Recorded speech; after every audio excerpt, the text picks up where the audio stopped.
Dù giờ ta phải nói cách xa trong mùa nắng hè, người yêu ơi lòng mãi nhớ về anh bằng trái tim yêu cuồng say, kết đam mê gom trong cánh thư hồng với nụ hôn nồng. Mùa hè mang tia nắng ấm êm cho tình tươi màu, chỉ riêng em ngồi đêm nỗi quạnh hiu tìm thấy anh trong vòng tay, mỗi đêm mơ cho nhau dấu yêu bằng chiếc hôn thơm nồng.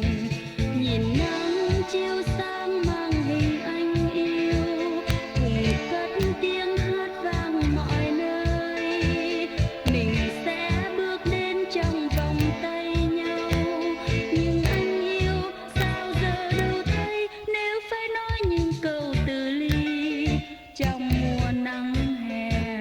Tình yêu ơi còn mãi mãi về sau, thầm hứa yêu anh dài lâu, khép đôi tay em nghe say đắm, nhẹ hôn tóc anh nồng say.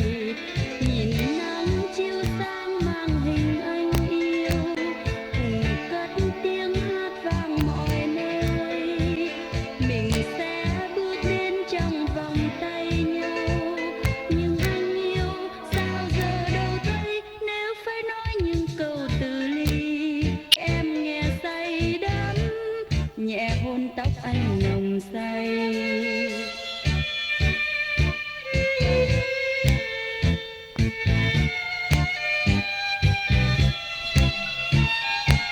Nous retrouvons Saigon le 18 mai 1973, accueillis par une violente averse de mousson qui nous remet immédiatement dans le bain. Nhớ anh lòng ơi, vì anh đời em chẳng đáng. C'est avec un réel plaisir que je retrouve l'hôpital Graal, où j'avais déjà effectué un séjour dans le service de pédiatrie de 69 à 71 à l'apogée de la guerre américaine. Les abords de l'hôpital sont toujours aussi animés. La circulation est intense, taxis, véhicules divers, cyclos, motopousses, dans un concert de klaxons au milieu d'une épaisse couche de fumée déversée par les échappements, et toujours ces odeurs uniques de l'Asie. Sur les trottoirs ou le long de la chaussée imperturbable, les cuisinières s'affairent au fourneau de leurs popotes roulantes dans un incessant va-et-vient de clients qui avalent leur bol de soupe, debout ou assis sur de frêles tabourets, indifférents à l'agitation et au vacarme alentour.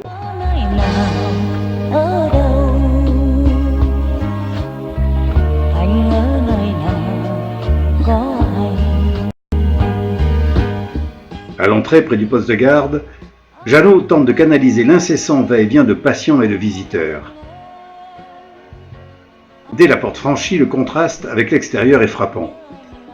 L'hôpital demeure un véritable havre de paix, au cœur même de l'une des villes les plus bruyantes et polluées de la planète.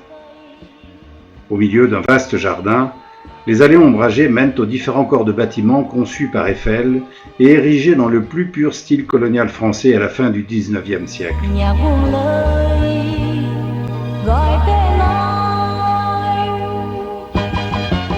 Disposés en face de l'entrée, les services de médecine alignent leurs superbes bâtiments entourés d'une large véranda destinée à faciliter les déplacements tout en assurant ombre et aération. À droite de l'entrée, un bâtiment plus récent abrite la pédiatrie et un service de médecine d'âme.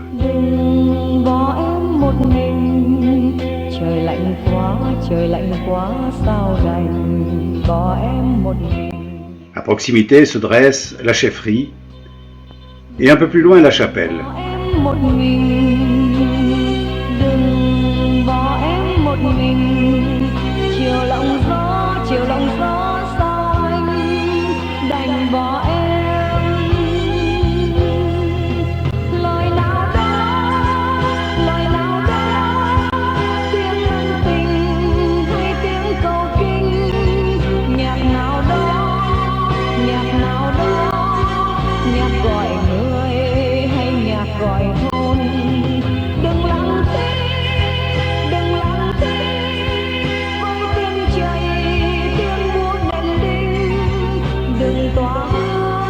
La récente accalmie intervenue entre les armées en conflit autorise pour la première fois Des sorties autres que le traditionnel dimanche au club nautique sur les bords de la rivière de Saïgon ou au célèbre Cap Saint-Jacques à 60 km de la ville.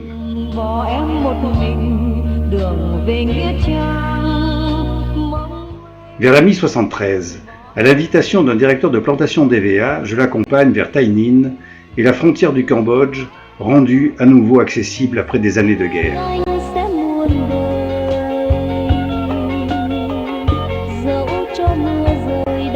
Ce sont des images désolantes de dévastation provoquée par les bombardements de B-52 et l'utilisation des défoliants.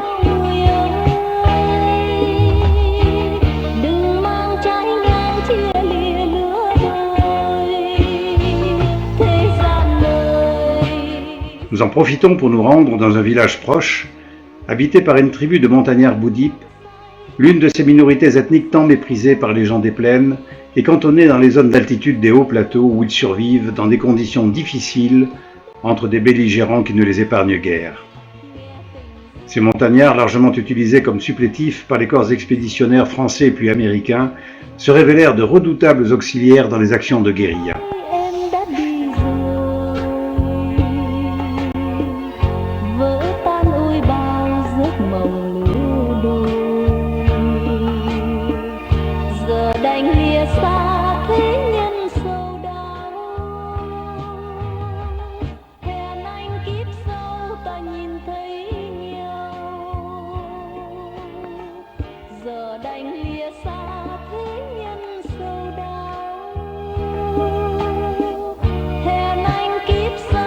En ce début 1974, pour la première fois, nous pouvons entreprendre un périple qui nous conduit d'abord vers Nha Trang sur la côte, puis à Dalat. Nous parcourons une campagne paisible que l'on croirait épargnée par la guerre sans la moindre trace de conflit dans cette région éloignée des frontières.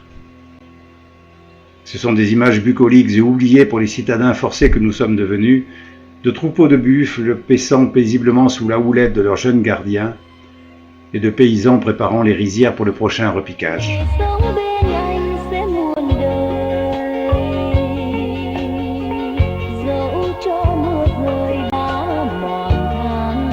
En longeant la côte, peu avant Nha Trang, nous atteignons sur le bord de la mer de Chine un modeste village de pêcheurs en pleine activité. La journée s'achève, les frêles embarcations se balancent au mouillage, tandis que sur la plage, la communauté tout entière s'affaire dans un calme étonnant.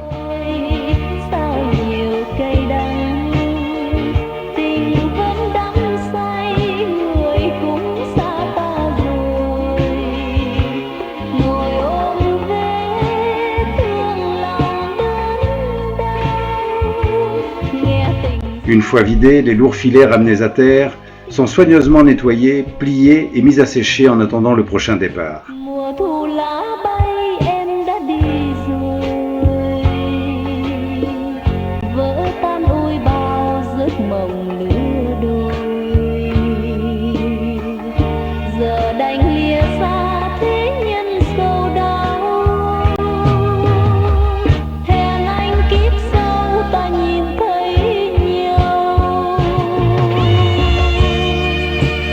Le poisson trié sera vendu sur place ou réservé à la consommation familiale, mais la maigre pêche étalée sur le sable témoigne des efforts nécessaires pour tout juste parvenir à subsister avec cette ressource combien capricieuse.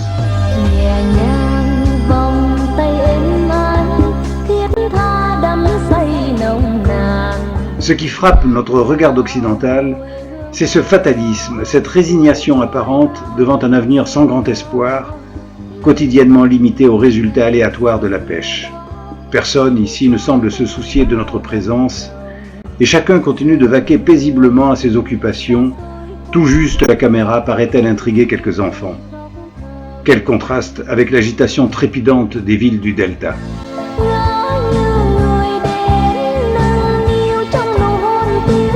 Nous poursuivons notre route vers Dalat, station d'altitude à 1500 mètres sur les hauts plateaux du centre. L'air idéalement frais et sec qui règne dans cette région est accueilli avec un vif soulagement, tant il procure une intense sensation de bien-être après les mois passés dans la moiteur du delta. De notre vieil hôtel, témoin d'une autre époque, autrefois lieu privilégié de villégiature des colons, la vue s'étend sur les environs et sur le petit lac de Dalat. L'architecture des villas de la période coloniale, nichée au milieu des pins, évoque, à s'y méprendre, les bords du bassin d'Arcachon. C'est ensuite la visite obligée de la cascade de Presnes, au lieu de romantiques promenades pour les couples d'amoureux, maintes fois célébrées dans la chanson et la littérature locale.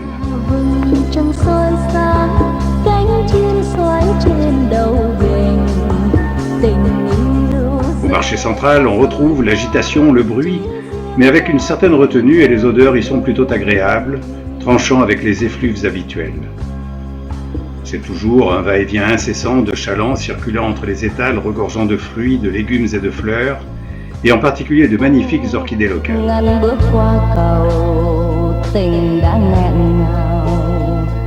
Còn gì nữa đâu mà chờ đón nhau suốt đêm thâu lạnh lẽo ngóng trông nhau bạc đầu mà chẳng thấy nhau. Còn gì nữa đâu mà tưởng nhớ nhau bóng dáng yêu từ lâu đã trôi mau về đâu trong giấc mơ nghèo tình đã nhạt màu. Còn gì nữa đâu mà oán trách nhau. La place du marché fait aussi office de gare routière pour les vétustes fourgonnettes Renault, reliant la ville à Nha Trang et à Saigon, et transportant vers la capitale, outre les passagers, les primeurs et les fameuses fraises, spécialité de cette région.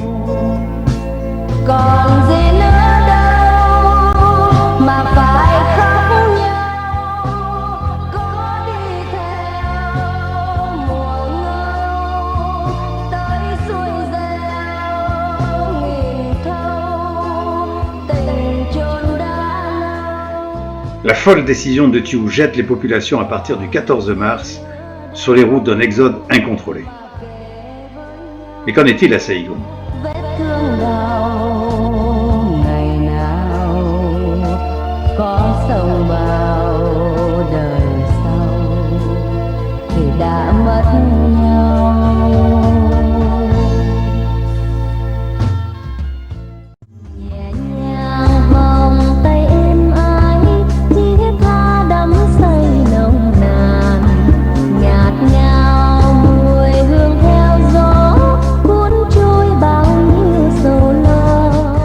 Cœur de la ville, le marché central de Saigon ne désemplit jamais et paraît ignorer cette guerre qui se fait pourtant de plus en plus proche. La circulation anarchique des taxis, des véhicules de transport divers, des deux roues, des cyclos, les coups de klaxon, les pétarades au milieu des airs lancinants diffusés par les commerçants du quartier, rien ne trouble la foule qui déambule parmi les étals à même le sol. La fumée des échappements stagnante à 1 mètre du sol et les odeurs parfois insoutenables complètent ce tableau. Qui n'a jamais humé l'arôme si particulier du fruit mûr du jacquier ne peut s'en faire une idée. J'allais oublier les nuages de mouches agglutinés sur les carcasses de viande ou les fruits en décomposition. Et pourtant, c'est bien là que nos boyesses et même nos épouses viennent s'approvisionner quotidiennement.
Sur l'avenue Léloy, c'est toujours la foule en quête de bonnes affaires et la diffusion à tue-tête des rengaines à la mode dans une cacophonie épouvantable car c'est en effet dans les boutiques de cette avenue que l'on trouve les derniers succès de la chanson locale, et pour attirer le chaland, chaque vendeur rivalise en diffusant à plein tube les airs en vogue, mais rien qui puisse troubler encore le passant qui vaque indifférent à ses occupations.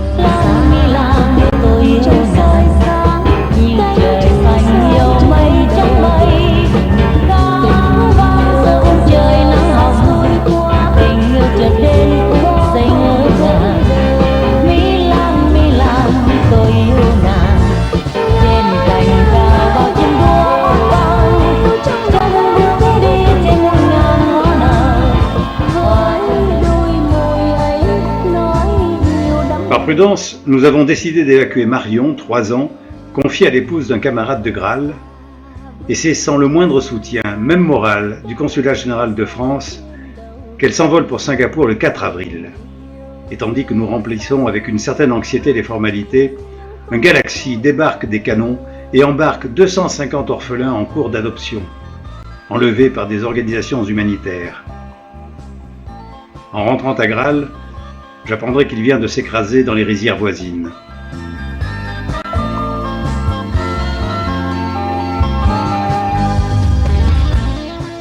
Je suis officiellement avisé vers le 10 avril de mon maintien jusqu'à un nouvel ordre qui ne viendra jamais. Nicole se retrouve dans la même situation. Elle doit corriger les épreuves du bac et faire passer les oraux.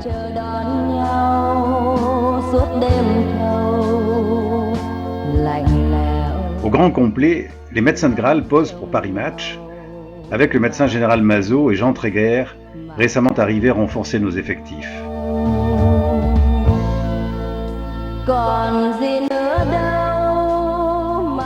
Jacques Abouchard pour Antenne 2 réalise aussi un reportage à Graal et vient interviewer notre nouveau médecin-chef, Jean-Michel Fourré.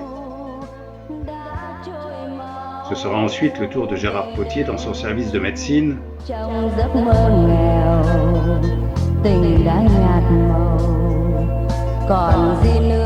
Et enfin, je le recevrai en pédiatrie dans l'unité de réanimation néonatale.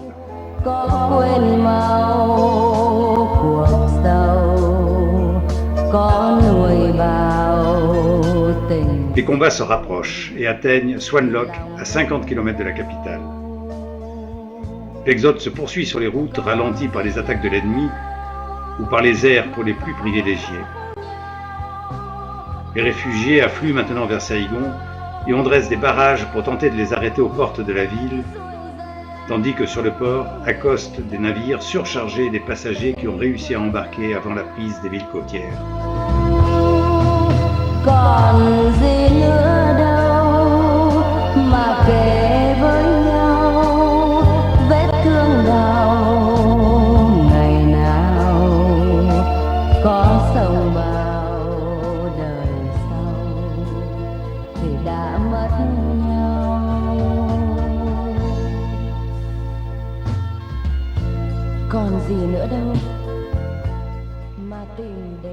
Avec Gérard Potier, assistant de médecine, nous décidons d'aller examiner de plus près la situation vers l'aéroport de Tan Son Nhut.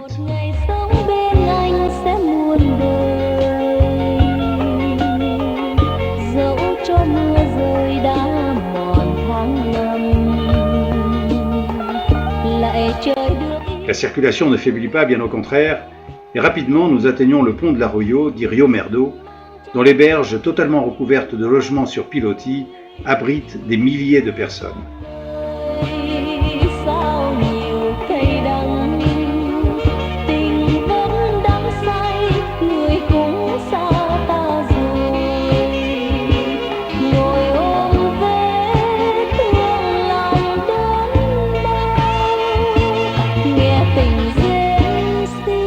À proximité de l'enceinte de l'aéroport, nous découvrons une foule de Vietnamiens et Chinois attendant là un correspondant américain auquel ils ont acheté parfois à prix d'or leur inscription sur des listes d'évacuation. Il y eut là beaucoup de désillusions et de dollars envolés dans les poches de vendeurs de promesses indélicats. L'angoisse se lit sur les visages de ces gens qui préfèrent tout abandonner que d'avoir à subir l'oppression communiste. Je retrouve même un restaurateur chinois en plein désarroi.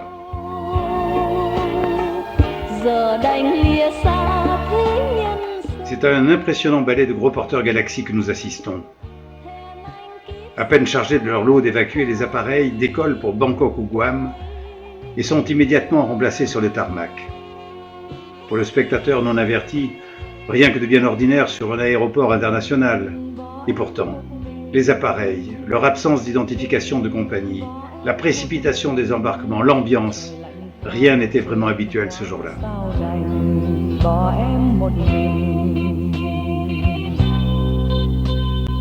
Đừng bỏ em một mình, đừng bỏ em một mình, chiều lòng gió sao anh đành bỏ em. Lời nào đó tiếng ân tình hay tiếng cầu kinh, nhạc nào đó nhạc gọi người hay nhạc gọi hôn. Đừng lặng thinh với tiếng chảy tiếng buốt nền đinh. L'ambassadeur de France, soutenu par le président Giscard d'Estaing, milite pour une troisième force que l'on cherche toujours. Le nouveau président Wong, successeur de Thieu en fuite, propose la présidence du Conseil au général Min qui la refuse. En ville, tout est étonnamment calme. La situation militaire s'est brutalement apaisée ce matin. Le bruit d'une rébellion au nord qui aurait provoqué le départ de plusieurs divisions du front se répand comme une traînée de poudre, mais en réalité il ne s'agit que d'une pause tactique avant l'assaut final. On apprend que les batteries de 130 nord-vietnamiennes sont maintenant disposées à 15 km du centre-ville.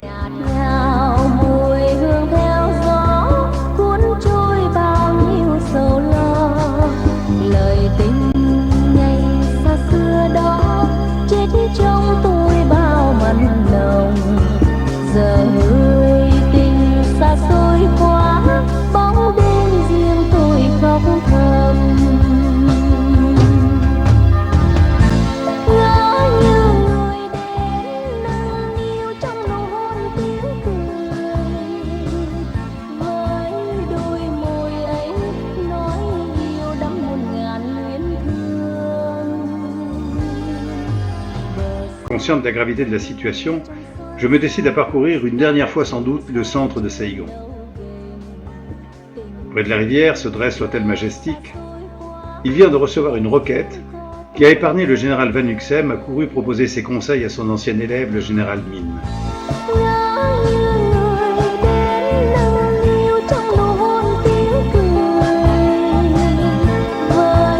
En remontant l'artère principale, que nous appelons toujours la rue Catina, on débouche devant l'Assemblée nationale qui fut autrefois le grand opéra de la ville, et lui faisant face ce monument aux morts dont on reparlera.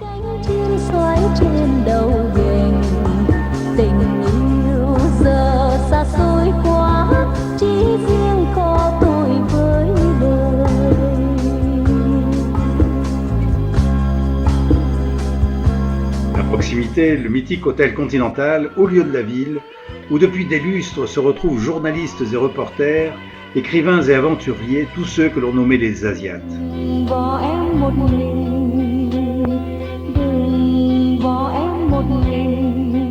Un peu plus haut, la rue Catina se termine devant la cathédrale Notre-Dame.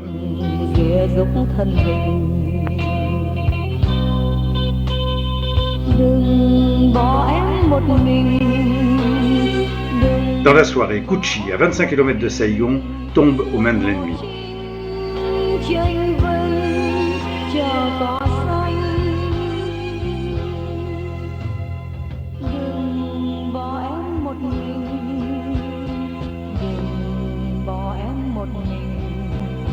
En rentrant du cercle sportif, alors que je longe le palais présidentiel, vers 18h, la radio retransmet le discours d'investiture du général Min, successeur de l'éphémère président Wong. Il propose à l'autre côté un cessez-le-feu.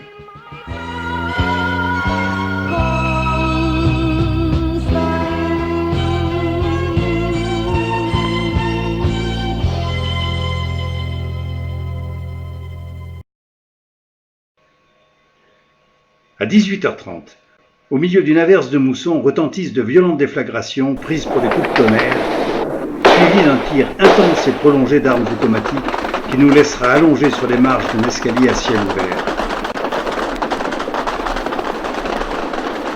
Nous apprendrons plus tard qu'il s'agissait d'une réplique du sol à un bombardement de l'aéroport opéré par des pilotes transfuges du Sud. C'est la réponse du Nord à la proposition de mine. Du front est de Saigon, nous parvient la nouvelle des grandes victoires qui réjouit tous les cœurs. À 22h du 28 avril, les forces armées et la population de Bien Hoa se sont rendus totalement maîtres de la base militaire et du centre urbain de Bien Hoa. Sur l'élan de leur victoire, les forces armées de libération ont attaqué les troupes fantoches au port de Vũng Tàu, anciennement Cap Saint-Jacques.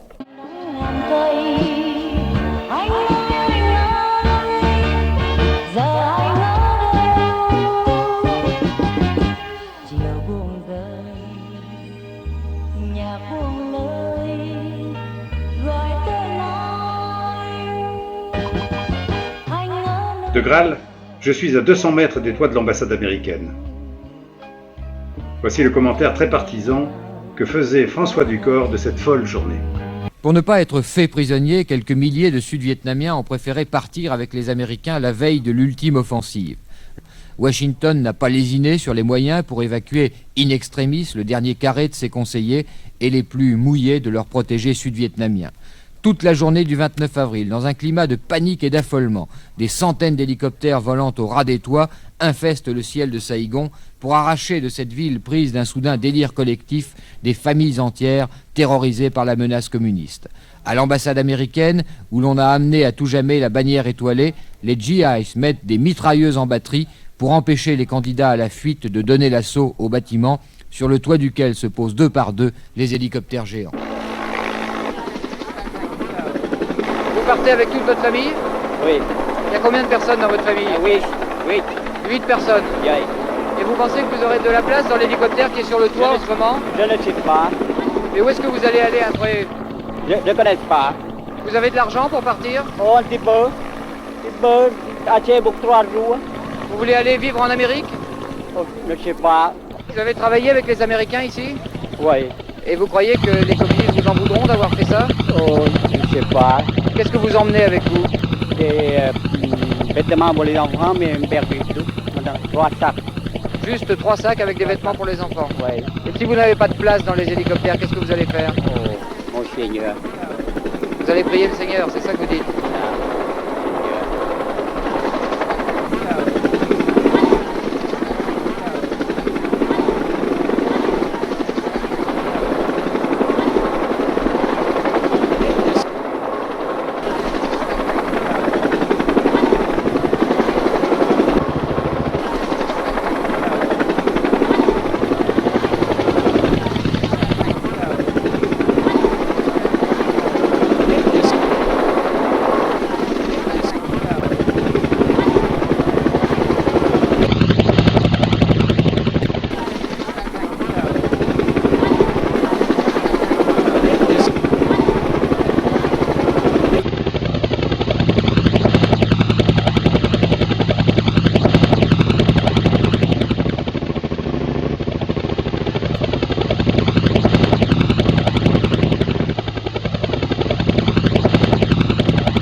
Autour de la ville s'élèvent les panaches de fumée des dépôts de carburant et de quartiers entiers en flammes.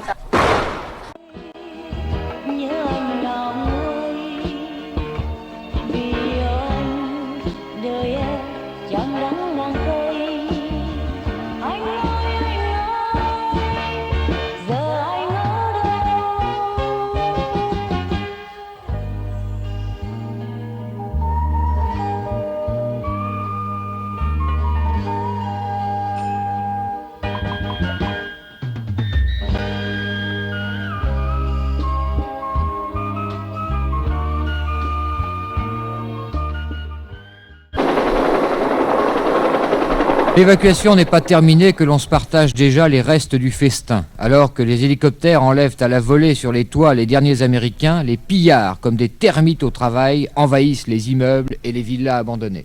Dans les rues, depuis que les Américains sont partis, abandonnant tout, Il y a des scènes de pillage absolument incroyables. Les femmes, les hommes, les enfants, tout ça, ça se précipite dans les villas abandonnées par les Américains, dans les immeubles abandonnés par les Américains. Et ça emporte sur des charrettes entières, des meubles, des bureaux, des lits, des matelas, absolument tout ce qu'ils peuvent trouver, les tiroirs des bureaux. Et demain, on va retrouver toute cette marchandise qu'ils ont pillée en défonçant les portes, en cassant les carreaux, en jetant les mobiliers par les fenêtres. On va retrouver tout ça demain sur le marché aux voleurs. Les policiers eux-mêmes sont les premiers à s'emparer du matériel qui se revendra le plus cher au marché aux voleurs, c'est-à-dire des machines à écrire, des appareils photo, des postes de télévision, des réfrigérateurs. Des coups de feu qui partent, on ne sait pas pourquoi, on ne sait pas sur qui. Il semble que la police soit en train d'essayer d'impressionner, la police ou l'armée, en train d'essayer d'impressionner les pillards. Ces quelques coups de feu ont rétabli un calme étonnant.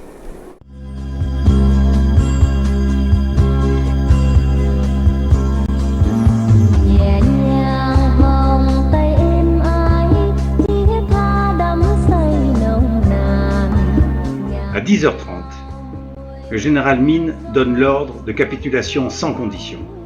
Tout est maintenant terminé, le Sud-Vietnam vient de s'effondrer en quelques semaines. Depuis le début de la matinée, un flot croissant se presse devant les grilles de l'hôpital, à la recherche d'un asile sous la protection de la France. Folle illusion, car cet établissement ne jouit pas du privilège d'extraterritorialité. Autre illusion, cette rumeur qui prétend que la France a envoyé un paquebot au large du Cap Saint-Jacques. On a même sorti les drapeaux tricolores Rucatina.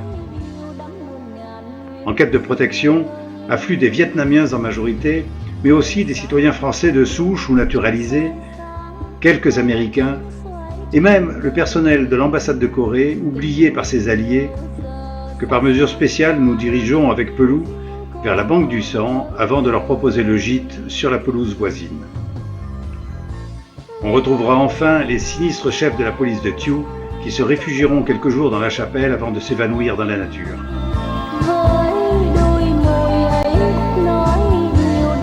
À 11h30, refusant l'inacceptable, le colonel Lohan se donne la mort devant le monument du centre-ville.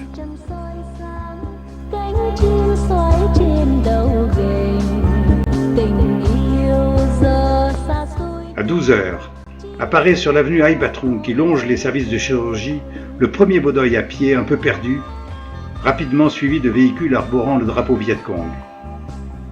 Il s'agit là de jeunes ralliés de la dernière heure installés sur des jeeps abandonnés par les militaires en fuite et qui maintenant pavoisent sans retenue.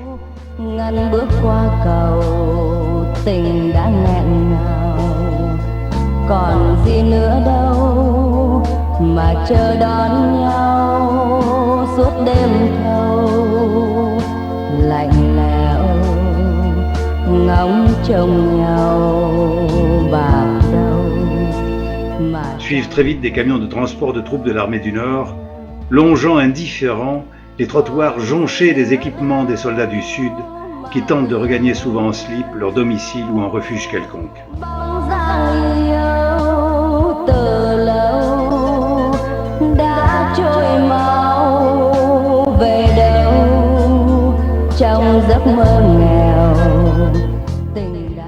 Les engins blindés sont en train de se mettre en position devant le palais.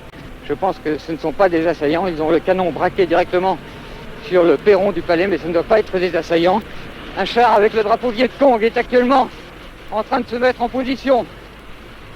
Le drapeau Viet Cong, rouge et bleu, l'étoile jaune. Ce char est couvert de feuillage. Ce sont les Viet Cong qui arrivent pour recevoir la reddition du général Min. Les soldats courent pour leur ouvrir les portes du palais. Ils ont les canons braqués. Ils défoncent la grille du palais.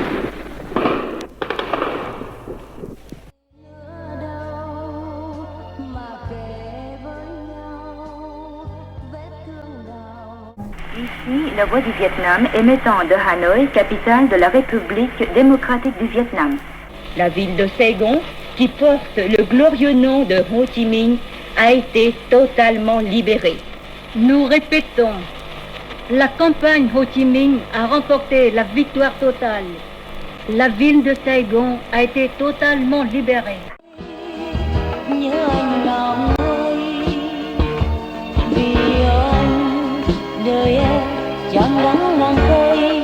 Dans l'après-midi, enhardis par le calme qui semble régner en ville, nous décidons avec Henri Pelou d'aller faire une exploration vers le palais présidentiel proche de Graal.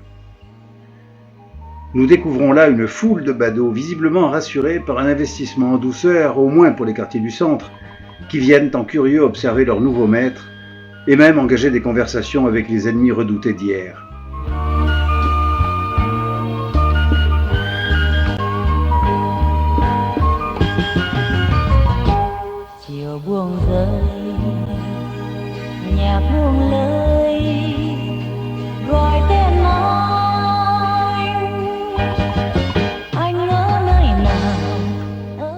Nous longeons des colonnes de chars T-54 dont certains sont encore recouverts de feuillage et des automitrailleuses qui prennent position autour du palais.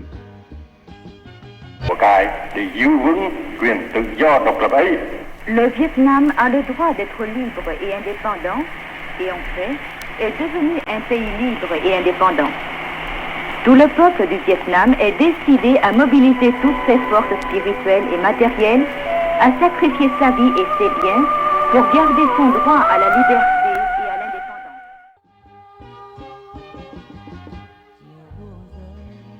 Pendant ce temps, une foule ininterrompue de fantassins débouche sur la place, marchant, courant, le fusil d'assaut à la main ou un bambou garni de munitions sur l'épaule, certains poussant une bicyclette. Ce sont bien là les surprenants vainqueurs de l'armée suréquipée du Sud qui s'installent au cœur de Saigon après 30 ans de lutte.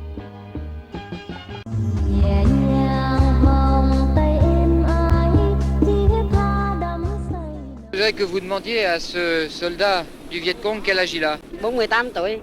48 ans. Ça fait combien de temps qu'il fait la guerre dans les rangs du Viet Cong? Hơn 10 năm rồi. Plus de 10 ans. Et qu'est-ce qu'il pense aujourd'hui alors qu'il est arrivé à Saigon en triomphateur? Riêng cá nhân tôi rất là phấn khởi. Il dit que personnellement, il est très heureux d'être là pour chasser les impérialistes et puis pour sauver la patrie. Tout le peuple du Vietnam est décidé à mobiliser toutes ses forces spirituelles et matérielles, à sacrifier sa vie et ses biens pour garder son droit à la liberté et à l'indépendance.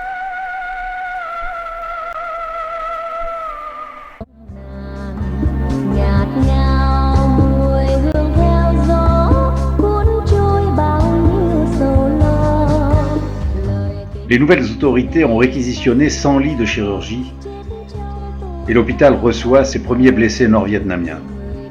Il faut remettre de l'ordre dans cette ville pourrie, corrompue, dans ce pays encore imprégné de la présence américaine. On commence donc symboliquement par détruire le monument aux morts des GIs devant l'Assemblée nationale. Ça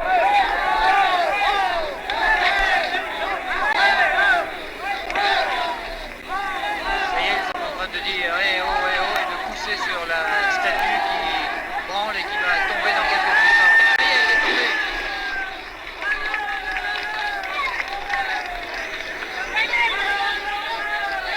Ils sont heureux, ils applaudissent, ils montent dessus, ils brandissent des drapeaux, tout cela dans la poussière de cette... Sur ordre du comité de la ville, nous devons arborer les pavillons du Nord-Vietnam et du Viet Cong. Ce dernier disparaîtra bientôt, et avec lui le GRP qui devra s'effacer devant l'hégémonie du Nord. Encore une illusion envolée. Nous recevons aussi l'ordre de placer en évidence dans nos intérieurs le portrait de Ho Chi Minh.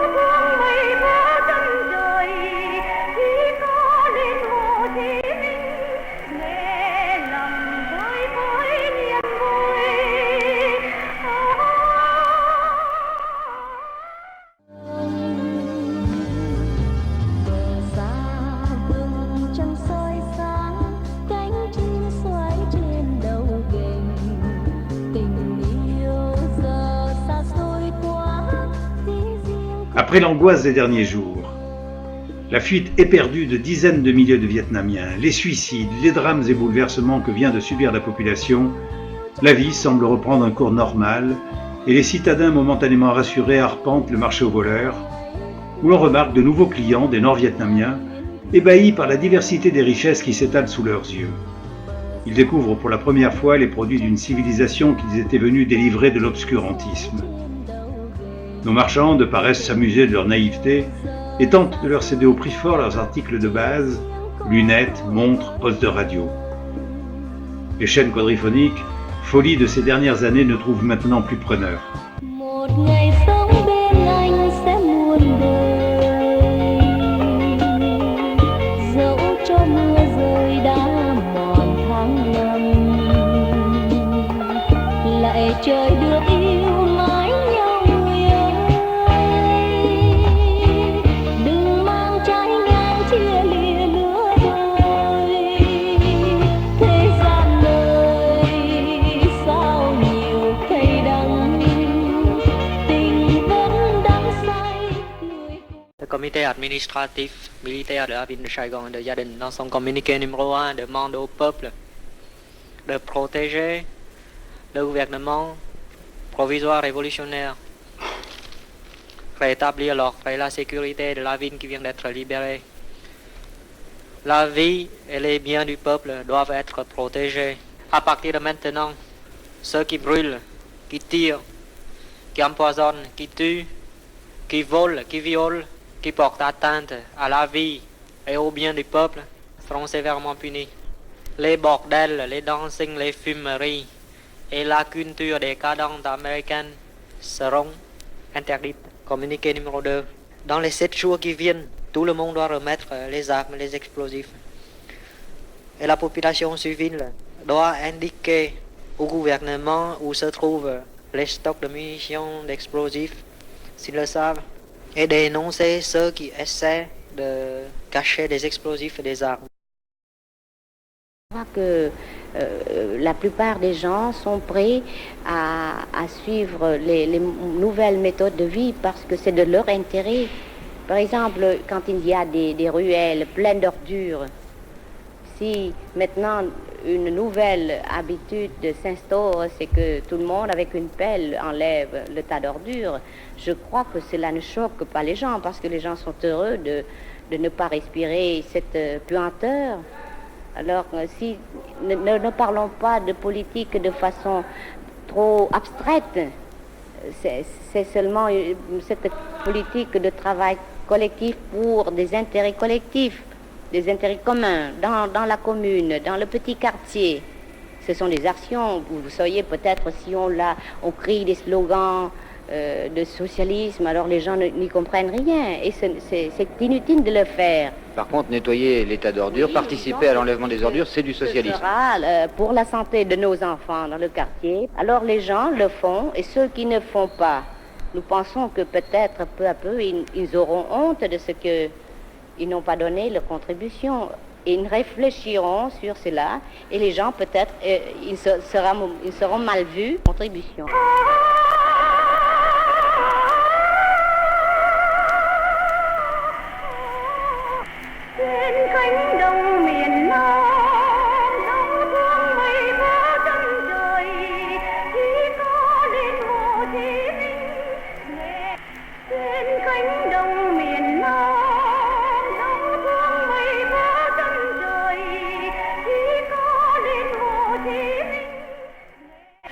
Vous venez d'entendre notre causerie intitulée « L'oncle Ho et la résistance sacrée des peuples vietnamiens contre l'agression américaine pour le salut national ». Ici, la voix du Vietnam émettant de Hanoï, capitale de la République démocratique du Vietnam. Notre émission en langue française est terminée.